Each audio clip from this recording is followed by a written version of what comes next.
KUAW.org. For all you Paseo Central Manulite people, want you to remember that in the 60s and the 70s, we had some good music. If you want to hear some of the Temptations, some of Smokey Robinson, some of the Tim Free, things that you don't get every day, DJ Scatter remembers he's going to have it for you. Bank of Blue Valley is a proud sponsor of KUAW Radio. At Bank of Blue Valley, we believe that an understanding of financial value sets individuals up for a strong future. Whether you want to talk about checking and savings accounts, review lending alternatives, or discuss starting your own business, we have the right people to listen and advise. Visit us at bankbv.com to get started today. Member FDIC, Equal Housing Lender.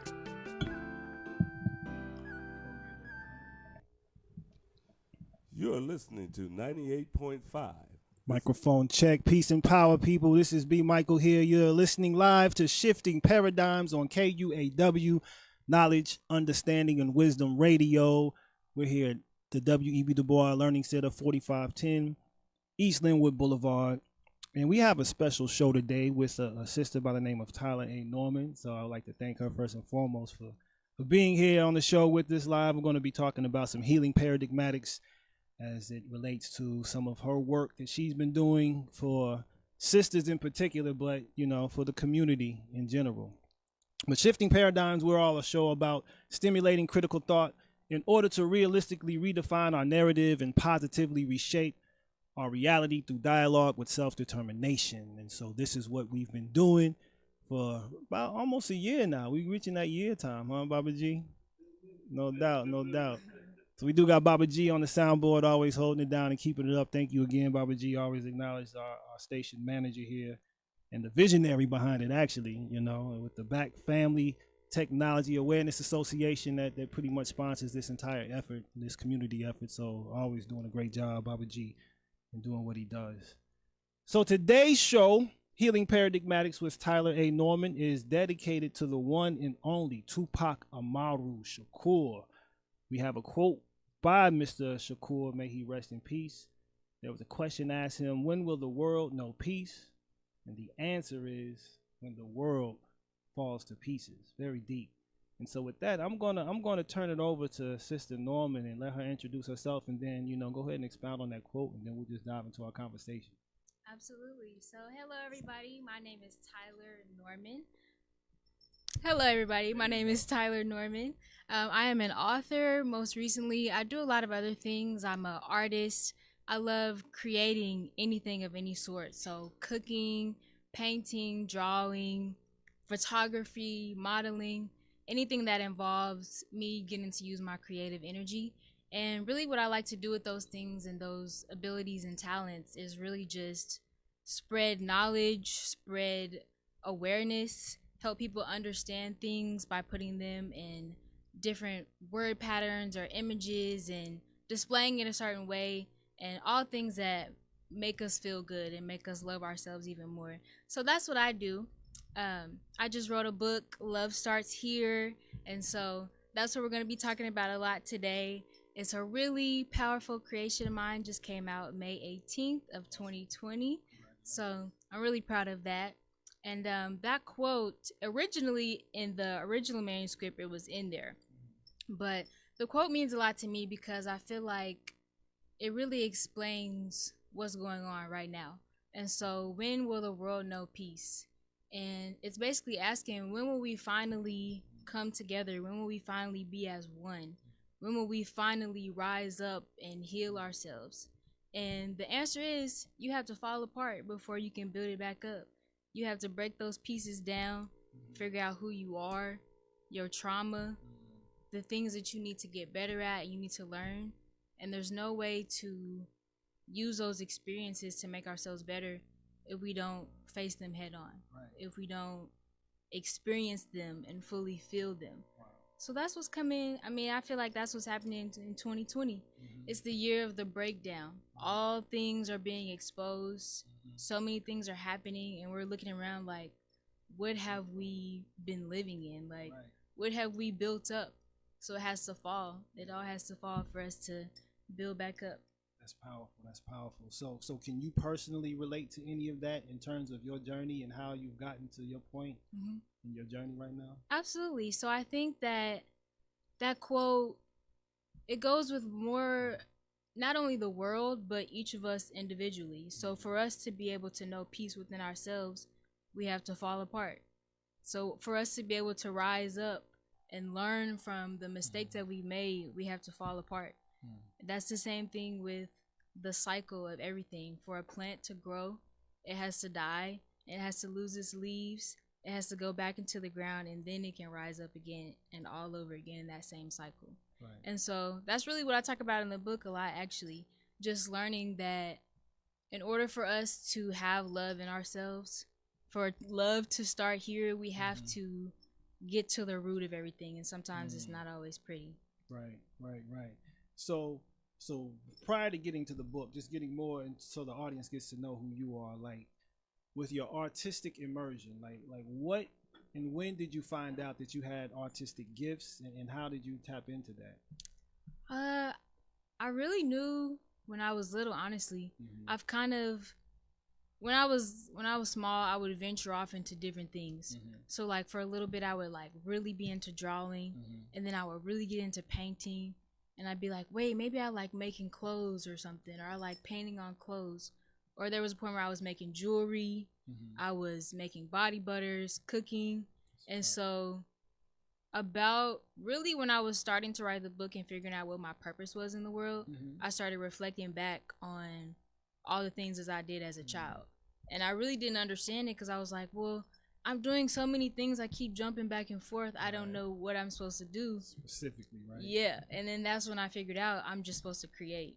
Wow. So that's how I really tapped into that, just looked back.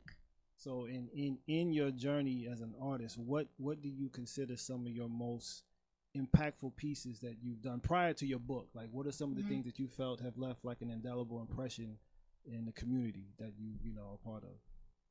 Artistic wise, I would say before the book came out, I did it was a project called The Cycle, and it's a 3-part project. One part of it is like a series of paintings, and then another part is a movement, and the third part is actually me releasing the book.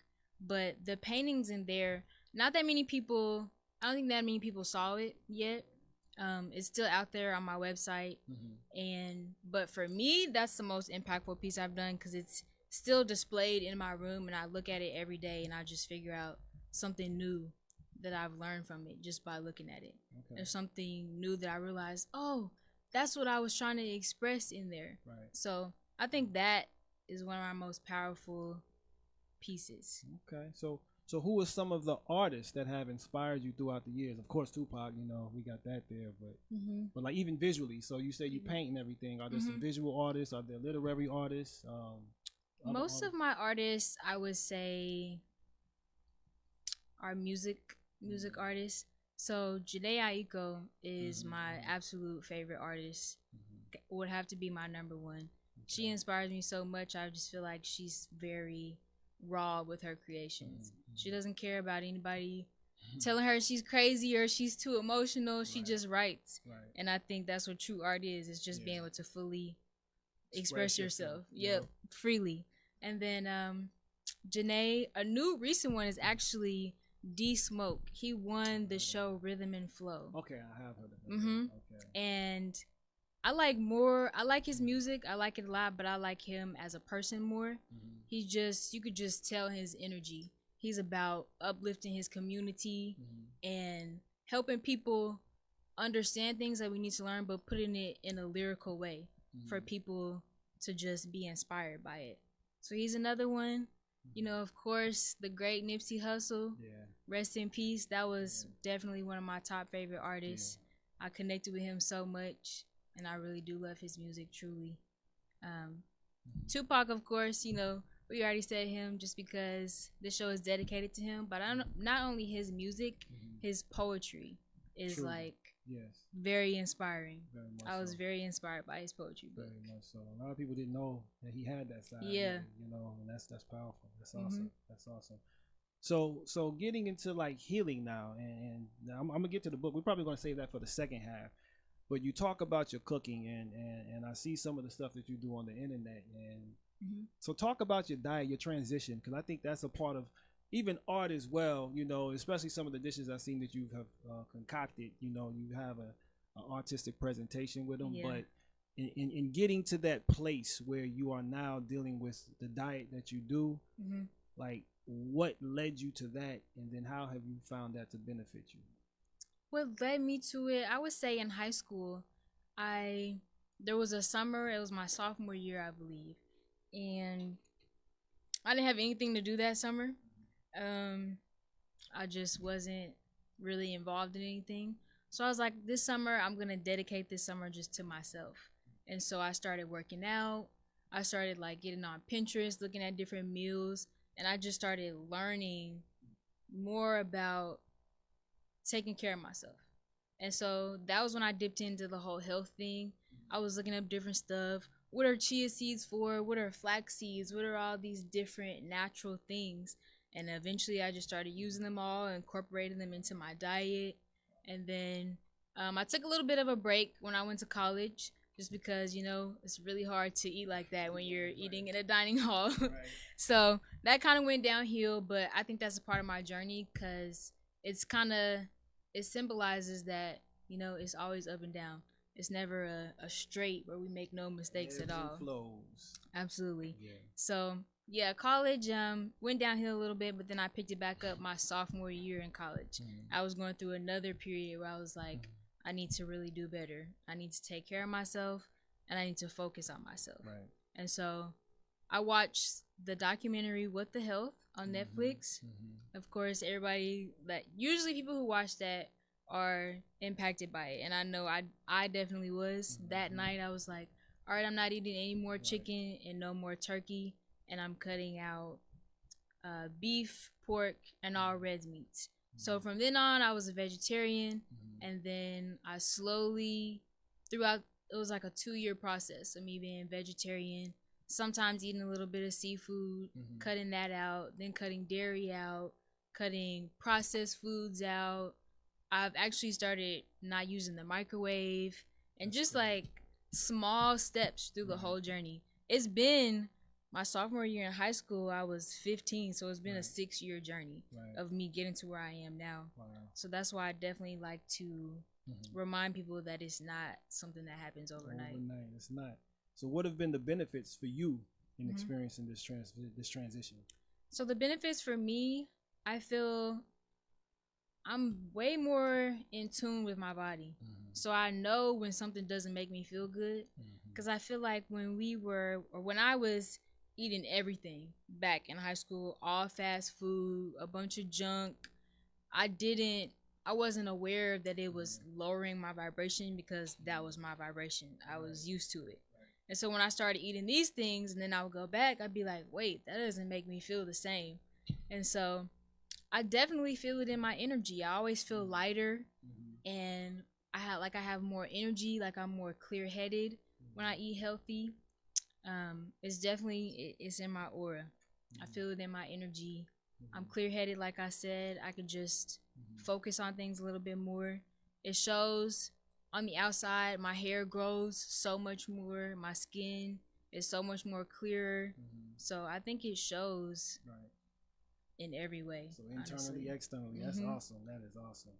So again, you're listening to Shifting Vibrations here with Tyler A. Norman. We're talking about healing paradigmatics. We're going to be covering a couple things, but if anybody is listening in, you have any questions for Tyler, you're more than welcome to call in. We do have a call-in number at 816-599-6893. You're also able to actually, send in some text questions. We are, on the Facebook Live.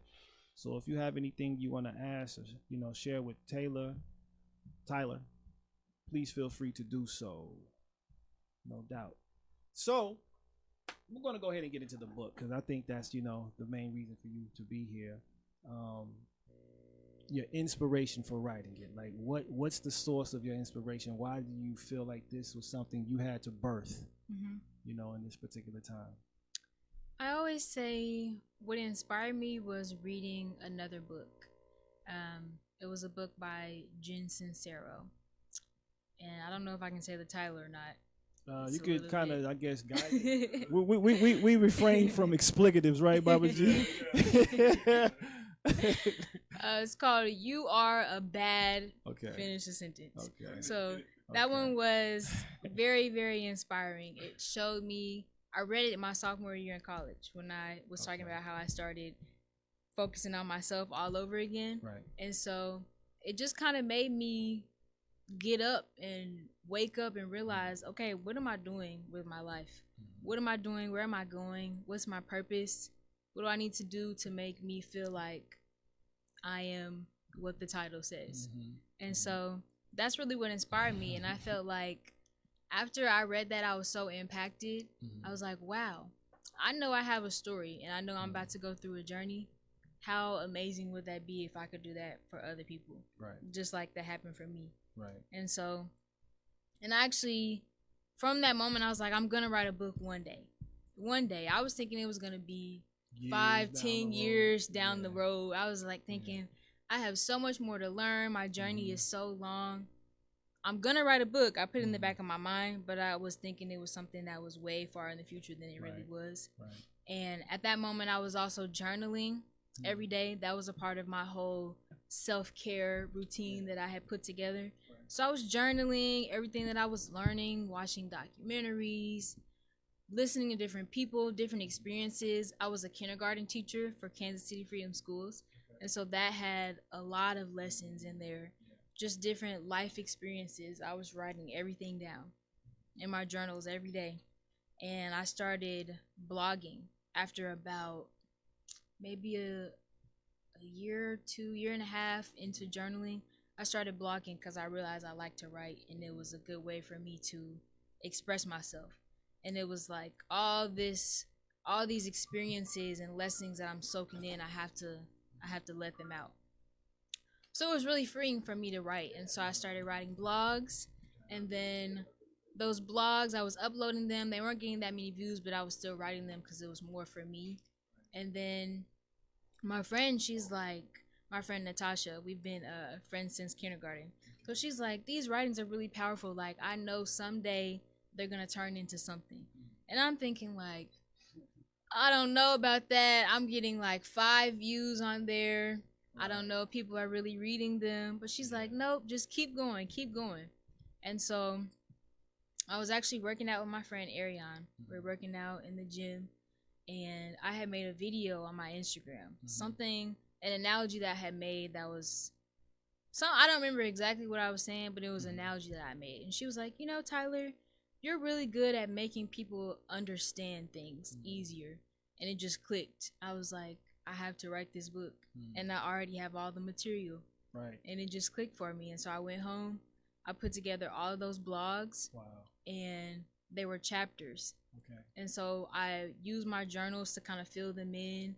I went over it, read it a million times, added things in there, learned more lessons throughout writing the whole book, added those in there. Right. And it was just kind of a whole journey that I just wrote down and put it into one book. That's awesome. And you just took the process away. So that's the process. I see how you did that now. But it's interesting because what you've done, you've compiled some of your sketches, some of your poetry. It's not like a traditional book. You know, it has a very different feel to it. The vernacular is very plain and, in your face. I appreciate that. I really do. And it just makes it a good read because it's not like super technical, and I think sometimes when we do get into self-help books, it tends to be technical, even though you do refer to science. You have, some scientific evidence in there that's awesome, that really draws out your point. Right. So it's a real good read. And so dealing with the focus of the book, Love Starts Here, right? So how do you really find that paradigm to assist your readers in terms of understanding love and what love is and how love can be so transformational and healing? I think that the book itself, just want to go back to when you said all the sketches and the poems, I wanted it to be me in the form of paper. So I wanted it to be who I am in my whole process. And my whole process wasn't just writing only. Right. It was me writing poems and doing there's activities, doing all those activities and writing those sketches, and all of that was all a part of the process. And I think that just showing how authentic that it is and how open and how much I put myself out there, I think that that's love already in itself. Right. So the book is a form of love. And so when you dive in, love starts here because you're diving into something that was made with love, made with authenticity, and every energy that is love. Right. And so when you dive in there, not only are you diving into how I love myself, but you're learning how to love yourself on the way, just by feeling what I'm feeling through the poetry, through the words, through the activities, through the colors and the cover, through everything. Yeah. Yeah. So it definitely takes you into the energy of love. Right. And I want to go back to the activities point, then we're going to get back to the love point. So so you talked about that so you were pretty much the mad scientist first who experimented on yourself and then implemented that into the book. For sure. Yeah, that's awesome. All those activities I did myself. Yeah, I mean, that does make it more authentic and for people to see qualitatively what the result is, because you're standing there as an example and as a witness to this. This is what it does. So how would you define love for yourself? What for you is love? Love is so hard to pinpoint because I feel like love is so many things. It's so many. Love is connection. Love is oneness. Love is taking care of yourself. Love is intimacy. Love is vulnerability. Love is nature. Being outside, drinking fruit juices and eating fruits and traveling, being with family. Love is just that energy to where you feel at the highest point. It's like your highest vibration. Right. The purest vibration that you can give others, receive, feel out everywhere. I just think love is an energy. Right. And then you talk about the inverse of that energy in this book, and you identify that as fear. Right? And so that's powerful because you can see the polarity in that. And how have you overcome your fears through exercising the force of love? Oh boy. So writing that book was actually a very fearful process, actually. And through the different chapters of me finding love, it was like I had to knock off a little bit of fear along the way. And so after every milestone, after every, oh my goodness, I finished the first chapter, I would have to overstep this block of fear that was like, wait, what's gonna happen when you release this? What if it's this and what if it's that? And all these different things that your mind does, I had to overstep along every single journey, along me sending it to the editor or me finally sending it away or pushing that I agree to publish. Every single step along the way, I had to overcome fear, and it was me shifting into more love. So like you're saying, it was that polarity. When I first started the book, and when I say first started, I mean when I first started my journals, and that was actually before I knew I was really officially writing it.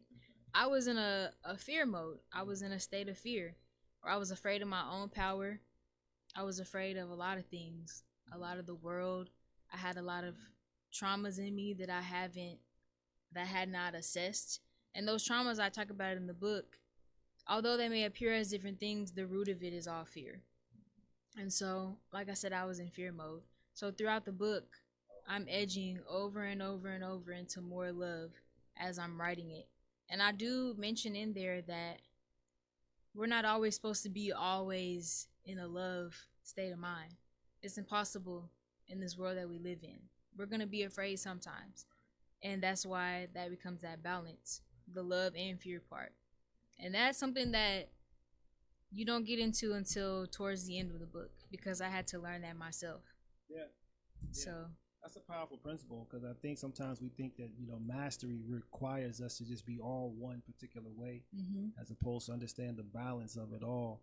I mean, like you were talking about the seeds earlier, it grows with light, but it needs darkness, Exactly. So like, how do you find the balance in that? And I think that is the key word to it all, is the balance. And that's just powerful. And just thinking, I mentioned it earlier, just your generation, you know, and not to like pick on your youth or anything, but to have that type of consciousness for a generation that is being so misled, Mhm. you know, how do you find yourself more rooted and centered in the midst of, you know, the seeming whirlwind of like distortion of reality, and you know, like you seem to have a good sense of what is and what isn't, you know, and you know, just how do you find yourself in the midst of that, you know, knowing that the world is almost socially engineered to just go into, like, you know, nonsense. Well, first, I want to say that I think my generation is more in tune than we think. We are I agree actually with that, actually. we're very in tune, I think. Mm-hmm. And because we are the generation that is meant to bring about this change. And so just like what the quote says, when will the world know peace? When will we know peace? We had to fall to pieces first. Right. So I think my generation, it shows we're close to falling to those pieces and rebuilding ourselves back up. Right. And I think that we're in the midst of that. My generation, I've seen us starting to eat healthier. A lot of people, a lot of my friends, they're like, I'm not eating dairy anymore. Wow. Or they're slowly cutting things out. Right. Just because, you know, we may not see it, we may not talk about it. I think that my generation is doing amazing, honestly. And our music is getting better. Yeah. It's getting a lot better. And I think we're wanting to be educated. We're going to school. We're doing self-education. We're reading books at home. Just by me selling those books, it has shown me that my generation is actually willing and ready to take that journey. Right. And I think that we're prepared because we were born in the midst of this. We're the adults now in everything that's going on in 2020. We're the young adults that are like, this is either going to be our future or we're going to make the change. And so I think we're onto it. Yes. And I'm glad you said that, because it is a witness out there that there is a change taking place. There's an awakening that is taking place, even amongst the youth, you know. And it's really, you know, every generation has to have that responsibility. One of my favorite quotes is from this brother. He's, you know, deceased. His name was not Aimé Césaire, but Frantz Fanon. He wrote the book The Wretched of the Earth, and he says every generation out of relative obscurity must discover its mission, fulfill it, or betray it. Right. Absolutely. And so it's like when we look at these generations, and we always, you know, it's always like a nostalgic stance that the elders and the adults have. You know, when I was younger, you know, things were like this, but you know, the same issues were present. You know, and so when we're dealing with these issues here, it's a erosion, a systematic erosion, a systemic erosion of our family values, of our individual values, our cultural values. How do you see your book addressing those types of matters in terms of dealing with, you know, the intended cultural erosion of our values and individual values and stuff? How have you sought to address that with your book through love? You know, I think that the perspective that is written is powerful in itself, just because I write it from a Black woman's perspective. Me growing up in Kansas City, bouncing back and forth between public and private schools, you know, just it comes from my perspective. I think my perspective is powerful, and the way that I write it, I keep it very real. I keep it very exactly who I am. I didn't try to over perfect it or make it sound like a dictionary. I just kept it real and straight up. And I think, and I definitely touch on issues in the Black community for sure. And the first chapter, after every section where I talk about fire, wind, Like the elements. yeah, water and earth, I break down what us in the Black community are, how we are thriving or not thriving in those areas, and what we need to do to fix it. And I think that that relates to healing ourselves, healing of the family dynamic, healing the Black community in a whole, is by working on ourselves. And I think that that's really what the book inspires, is self-work. You have to work on yourself. You have to choose the fact that love starts here. Because it's not just going to start out of nowhere for you. Right. It's not just going to, life isn't just going to come together. Those pieces aren't just going to come together without you picking up each one along the way and putting it and building it back up together. The puzzle. Mm-hmm. Yeah. The puzzle. That's awesome. That's awesome. I hope I answered that question. No, you definitely did. And I think that that's something that, you know, we just have to really like make that individual and collective effort in doing. And I mean, it's a great response. I do believe it is. It's about that halfway point. We're going to take a brief break. Again, you're listening to Shifting Paradigms with your host. I'm B. Michael. We have Tyler A. Norman here. We're talking about healing paradigmatics and featuring her book, Love Starts Here, Creating Love Within for a Life Never Without. But we'll be back shortly after this brief break. A little station identification and some ads to go on. So tune back in with us.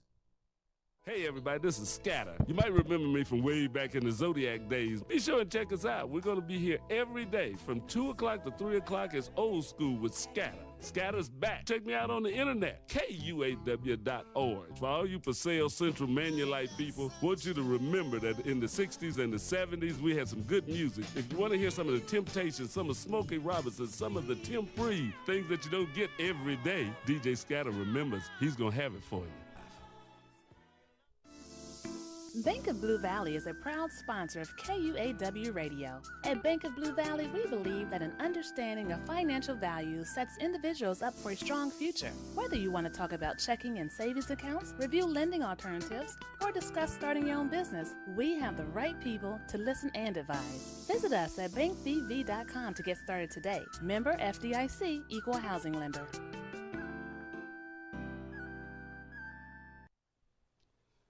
You're listening to 98.5. This is KUAW, Kansas City, Missouri. Glad you're listening. Keep tuning to the new voice in Kansas City.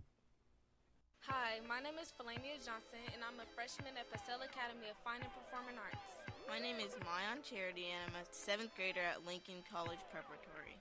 STEM is a program about science, technology, engineering, and math. More girls our age should get more involved in the program because there's a shortage of black girls in STEM. African American women make up just 2% of engineers. Roughly 1/3 of students of color express an interest in STEM. Most black women think that STEM is too challenging. We are sisters in STEM, and we are encouraging young black teens to join STEM. If you're interested in more information, please contact Ina Montgomery at 816-866-6340.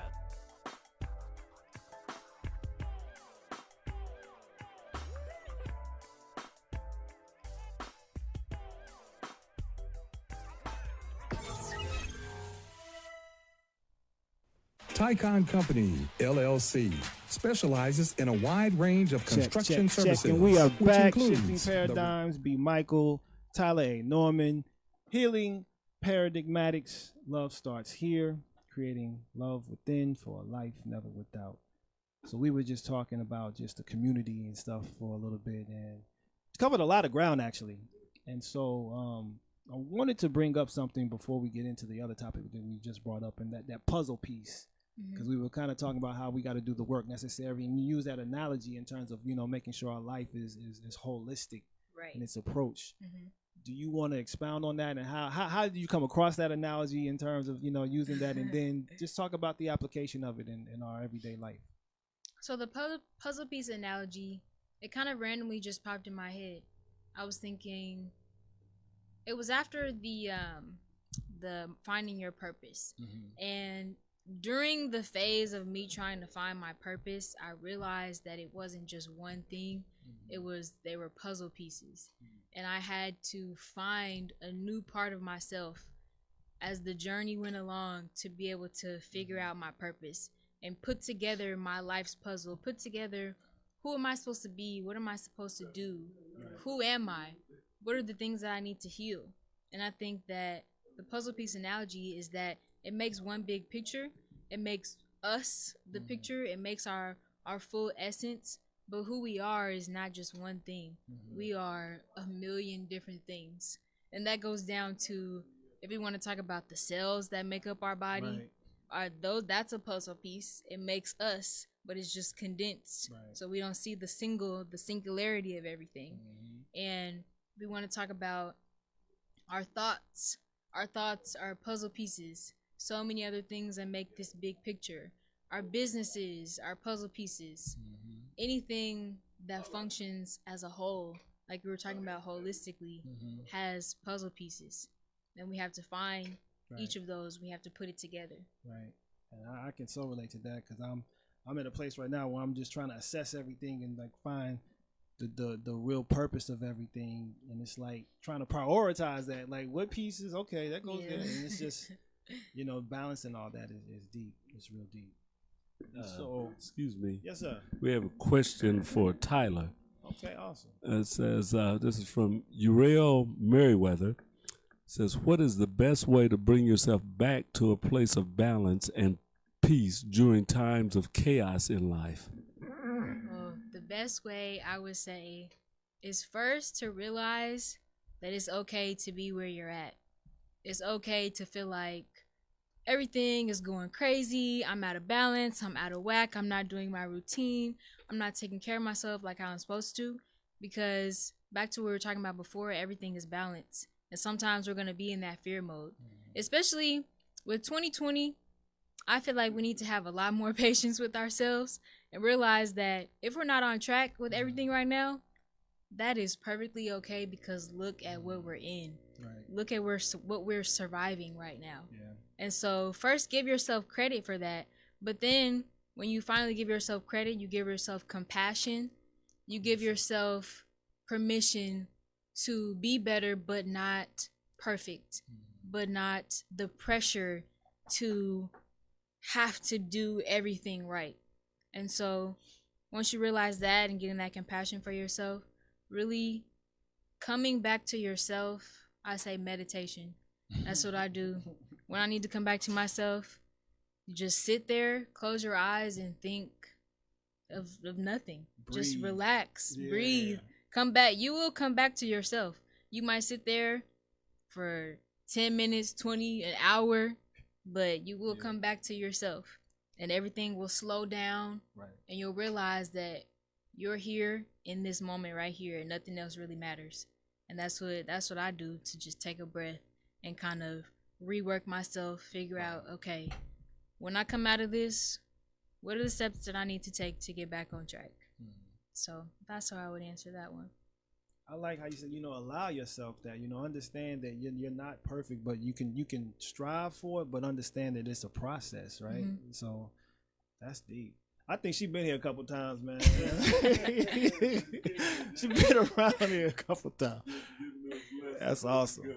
Yeah, that is awesome. I mean, because these are complex issues that we're dealing with, especially like you said in 2020. It's like everything is just caved in, and it's like we've known some of this stuff was going to come. You know, some of the wisdom, like scriptures and everything. We know this stuff is coming, but when it's staring you in the face, like, what do you do? Like, it's that fight or flight or freeze. You know, type of reaction, and fear, it has a necessary place. How have you found fear to work for you though? Like to work for you as opposed to not cripple you, but to work for you. So I think that if I wasn't afraid, I wouldn't give things so much energy to push through it.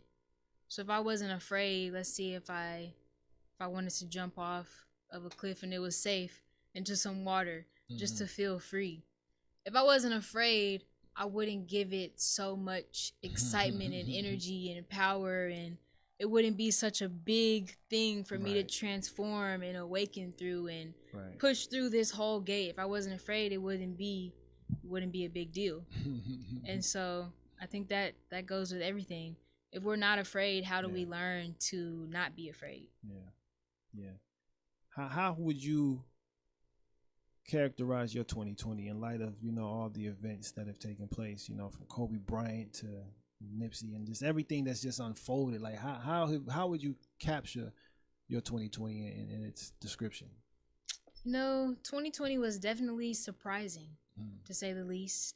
I went into 2020 thinking, just like everybody else, this is my year. This when everything is gonna fall together. This is when I'm gonna be so successful and everything's just gonna be grand. It's gonna be the summer of a life, summer 2020. But I think that it's been that in disguise. I think that it just hasn't been how we expected it to. For me, I dropped my book in 2020. So that's a beautiful thing in itself. I'm becoming someone new in 2020. I'm doing things like this. I'm doing interviews. So the things that I asked for are coming together. It's just in a different way than I expected. And that goes also with the quote. To me, I have to really sit down and remember this sometimes when I see everything that's going on. But I have to remember that this is actually beautiful underneath it all, because we are in the process of building back up and finding peace. So everything falling apart, the fire is alchemy. Fire transforms and it changes and it gives us a new perspectives and it helps us rebuild from there. Right. And so I think that when we think about it like that, and when I think about it like that, 2020 has been transformative. That's a great way to put it. And there's a purpose to it all, you know. That's what you just got to find beneath all of the smoke and mirrors and seeming like, you know, destruction and death. All that has a purpose in life. There's cycles to it all, you know. It's just a matter of finding it and pulling it out and seeing how you can transcend it all and develop in this, you know. So I think that's awesome. You're doing a great job with that. So transformation. Another one you mentioned you want to talk about is your hair journey. So let's go ahead and dive into that. Like, how you used to get perms or something? I did. I used to get perms for about 7 years, and this is very ironic that I have my hair straight while we're talking about this. But that goes into a whole thing that I'll talk about at the end. Okay. But my hair journey first started was when I was talking about my sophomore year in high school. Okay. And when I was going into, okay, I'm gonna really take care of myself. I decided, it was after homecoming, I was like, I'm not gonna get any more relaxers. I know it's bad for me. My hair is breaking off. It seems like my hair is getting shorter and shorter every year. And how is that possible when I keep on thinking that I'm taking care of it?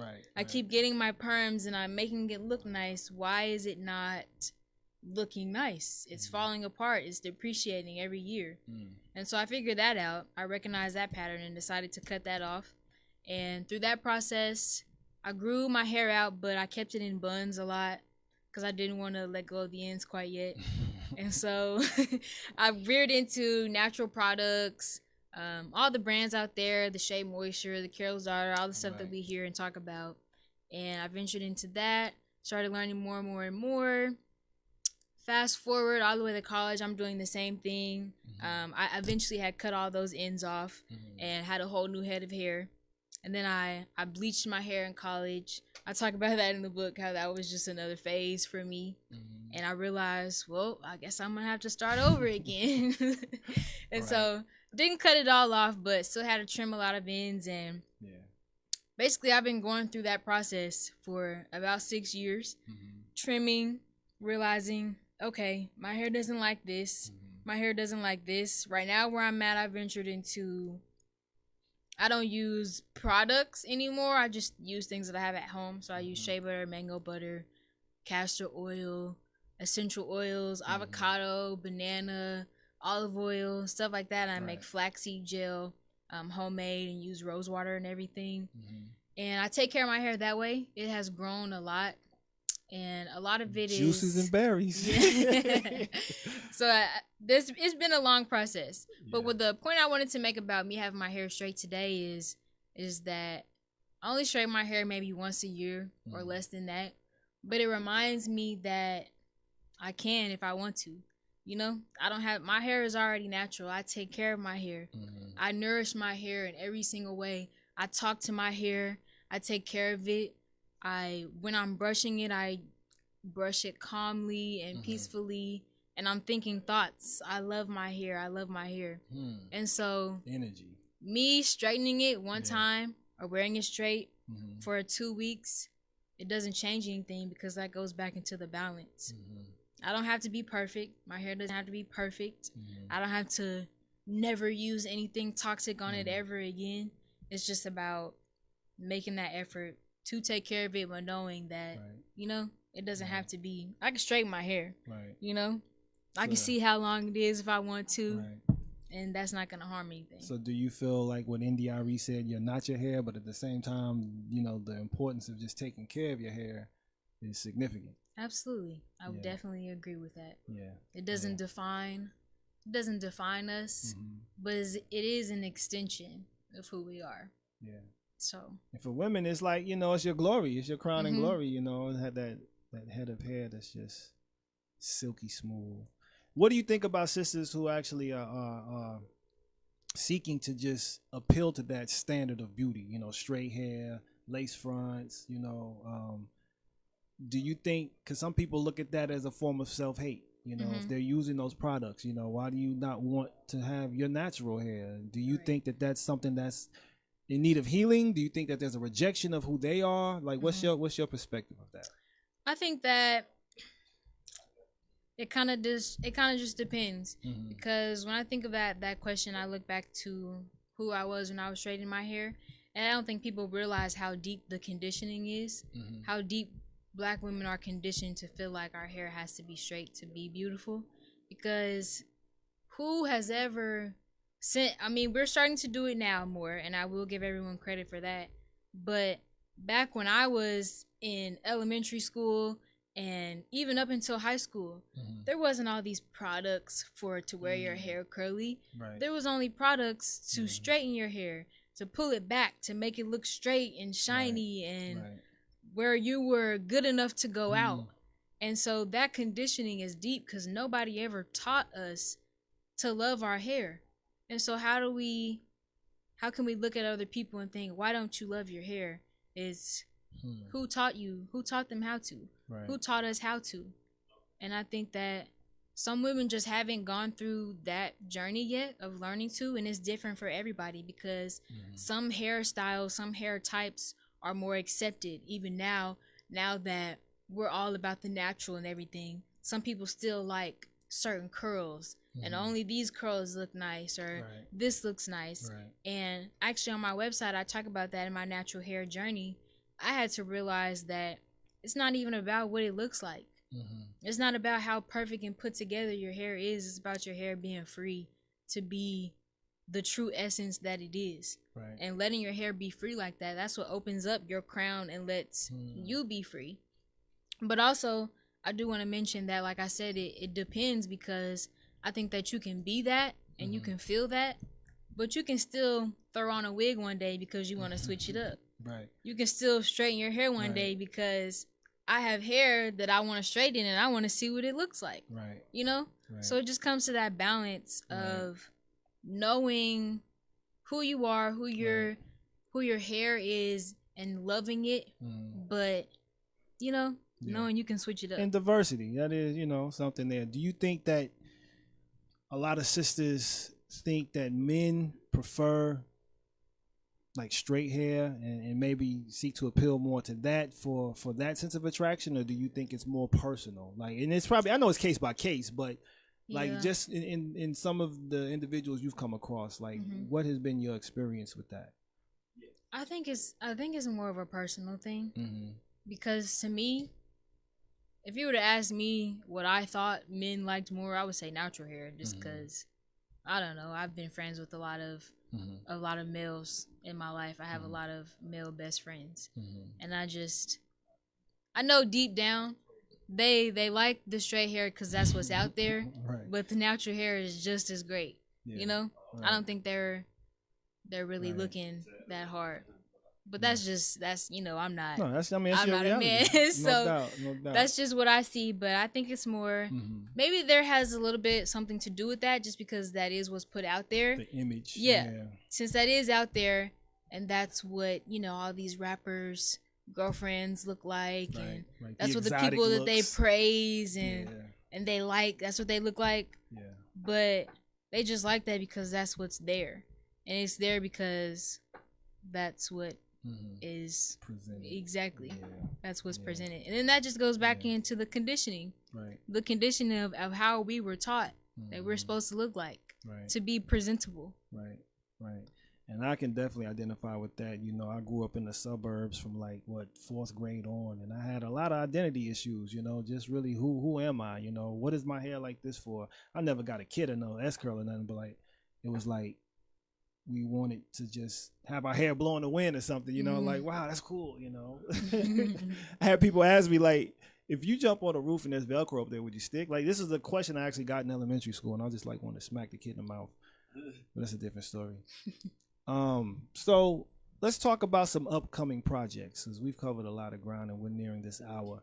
What upcoming projects does Tyler A. Norman have going on? Upcoming projects. I think that I'm always working on something, and a lot of times for me, I don't really figure out what it is until it's already complete or it's almost complete. Right. And so I would say, yes, I do have upcoming projects coming up. I'm building my business up more and more. Excuse me. I'm building my business up more and more. I'm putting a lot of photography out there. I've been modeling lately, which is something that I really, really enjoy. And so there's a lot of projects with that coming through. There's always going to be more books that come out. I have a couple in mind that I'm brainstorming, thinking about, but that's something that I think one thing I've learned through the process of writing the book is not to rush to the next project, because look at all this time and energy that I put into this. I need to let it marinate. I need to sit in it and enjoy it and be able to look at my work and be grateful and be thankful for the journey before I jump and move to the next thing. Because at that point, I think it's hard to balance chasing success and chasing people seeing you dropping new things and putting out meaningful content. Right. That's powerful. So take your time and move wisely and intentionally. No doubt. Well, I'm seeing that you have like some speaking engagements coming with this. I mean, because your articulation of your ideas and thought process is very clear. So if anybody's listening in, definitely, you know, if you have some young ladies or some women that, you know, are in need of, you know, some perspective that really provides clarity, definitely get in touch with Tyler A. Norman. So how would they get in touch with you? So to get in touch with me, you can actually go to my website. You can get there by typing in tyleranorman.com or theallnatural.co, C-O. And there you can go to the contact page. I have my email in there, my business email. It talks about if you want to collab with me, if you want to create any type of project, you know, there's endless possibilities. Like I said, I just like to create.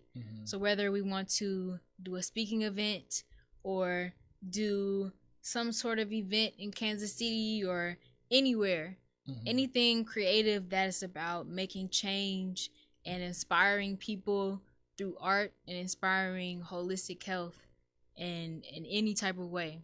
I'm always open to work with anyone, and I love collaborating with people. So yeah, my email will be on there. It's actually theallnatural.biz@gmail.com, and biz is B-I-Z. So email is the best way. And that's A-L-L natural, like all? Okay. The All Natural. Okay, awesome. You have a poem you want to share with the readers? Do you have anything that you want to share? You know, I could. I'm gonna have to read it. That's fine. Just because I don't have it memorized. It's pretty long. And this one is actually in the book, but it's one of my favorite poems.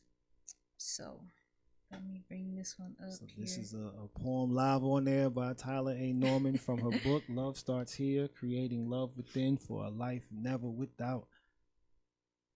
And she is going to definitely blaze the waves. Here we go. And this one is in the book, like I said, but this is one of my favorite poems. So it's called Dear Fashion. Dear Fashion, my true love, though my love for you is unconditional, our journey has been long and it's been rocky. Different phases of how I experience you affect how I tap into you. Often you've been my means of self-expression, creativity displayed on my physical essence, yet also a way I've used to conform to society, using trends just to fit in. But either way I express you, whether it's from my authentic self or my people-pleasing self, there's a flip side to you. You've been an energy which awakens the green-eyed monster, something that when I'm heavily involved in, I receive more side eyes for longer. It seems the way pieces of you hug my curves, giving them attention, reminding me those parts of myself are love and not shame, seems to evoke sexualization, and not in the spiritual nature it's meant to be. Unspoken and spoken thoughts make their way to me. I feel it in their energy. Who is she dressed up for? She dresses because she wants attention from men. My inner world plastered in plain sight, they're treating me like my love for you is a sin. Giving the world a glimpse of my dopeness before I even open my lips. Judgment appears. Sneak diss. Is it worth all of this? You are a yin and a yang, a blessing and a lesson. So we've been rocky. At times I forget about you, letting my desire to create through you slip through my fingers. But because your darkness can be so heavy. At times I'm head over heels for you, steady, screaming my artistic genius through your wave of color. This time, this phase, I've done my inner work. I've searched. Within, I've detached from my outer appearance. And I've gotten to know myself without you. This newfound energy I've dug up inside me of authenticity, creative expression, and not giving a single about who's looking at or judging me. This lesson has brought me back to you, stronger. The thing about unconditional love is, no matter how many ups and downs or darknesses that may come with this love, whether we leave or we stay, we end up wiser, letting those dark moments allow us to rise up, loving it harder than the last, deeper than the last. Fashion, I've decided to love you without limits or conditions, without rules or attention, to the fear in the eyes of those I don't even need to mention. That's awesome. Fashion by Tyler A. Norman. Indeed. Well, sister, I'd like to thank you for coming out on Shifting Paradigms and sharing your perspective and your book. I pray much prosperity with this one here and for future endeavors as well. You have tuned in to Shifting Paradigms with your host, B. Michael. We got another show coming up in about 2 weeks. It's going to be Literary Paradigmatics with the Michelle Hill of the Black Sunflower. So what a segue. Poetry. I'm going to go right to some more literature next time. So that's awesome. But thank you all for tuning in. We'll be back shortly. Thank you again, Sister Tyler. Peace and blessings into you. B. Michael signing off. Shalom. I'm out. Hey everybody, this is Scatter. You might remember me from way back in the Zodiac days. Be sure and check us out. We're going to be here every day from 2 o'clock to 3 o'clock. It's old school with Scatter. Scatter's back. Check me out on the internet, KUAW.org. For all you Paseo Central Manulite people, want you to remember that in the 60s and the 70s, we had some good music. If you want to hear some of the Temptations, some of Smokey Robinson, some of the Tim Free, things that you don't get every day, DJ Scatter remembers he's going to have it for you. Bank of Blue Valley is a proud sponsor of KUAW Radio. At Bank of Blue Valley, we believe that an understanding of financial value sets individuals up for a strong future. Whether you want to talk about checking and savings accounts, review lending alternatives, or discuss starting your own business, we have the right people to listen and advise. Visit us at bankbv.com to get started today. Member FDIC, Equal Housing Lender.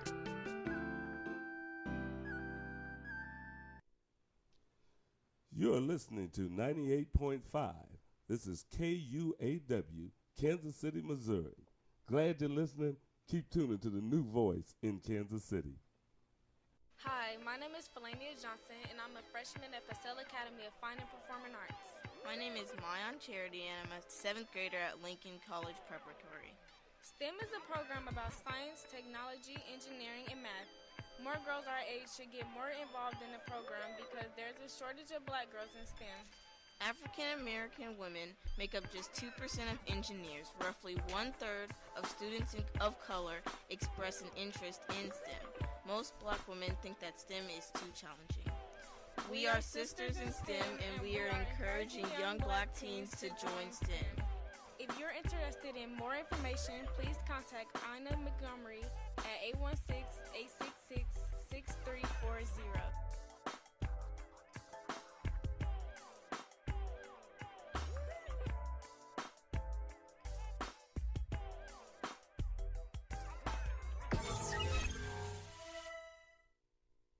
Tycon Company, LLC specializes in a wide range of construction services, which includes the removal and replacement of concrete curbs, sidewalk, driveway, and paving. They pride themselves in the quality of their service, but more importantly, with the quickness in which they provide those services. Their primary goal and objective is to achieve 100% customer satisfaction, and they won't settle for anything less. Their crews travel within a 100-mile radius of the Kansas City, Missouri metropolitan area, which includes cities on both sides of the Kansas and Missouri state line. Tycon Company, LLC, 4435 Prospect Avenue, Kansas City, Missouri, 64130, 816-921-0473. Tycon Company, LLC, quality with quickness. Proud sponsor of Wake Up KC.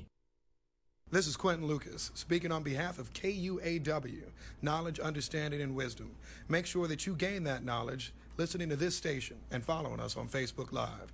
KUAW, making sure our community has a voice. You are listening to The Lene Gray Show on KUAW, Knowledge, Understanding, and Wisdom.